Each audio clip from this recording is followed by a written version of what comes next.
আসসালামু আলাইকুম ফেসবুক বন্ধুরা, আশা করি সকলেই ভালো আছেন। আজকে একটি উদ্দেশ্যে কথা বলবো।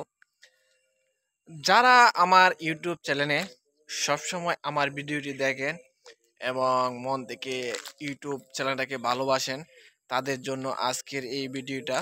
আজকে হলো মালয়েশিয়ার রবিবারের দিন। আজকে একটি বদ্ধর দিন, তাই এসেছি আপনাদের জন্য ভিডিও তৈরি করে আমি আমার ইউটিউব চ্যানেলে আপলোড করার জন্য। এবং যেভাবে আমার ইউটিউবটি এগিয়ে যাচ্ছে শুধু একমাত্র আপনাদের ভালোবাসার কারণে আজকে আমার ইউটিউব চ্যানেলটি এত দূর। সকলকে একটি রিকোয়েস্ট করব, আমার ইউটিউবটি সাবস্ক্রাইব করে পাশে থাকবেন এবং আমি আপনাদের পাশে আছি, যেন আপনাদের মাঝে আমি সব সময় একটি ভালো ভিডিও তৈরি করে আমি আমার ইউটিউবে আপলোড করতে পারি এবং আপনাদের এই ভালোবাসায় আমার ইউটিউব চ্যানেলটি আরও এগিয়ে যাবে এবং সকলকে অসংখ্য ধন্যবাদ।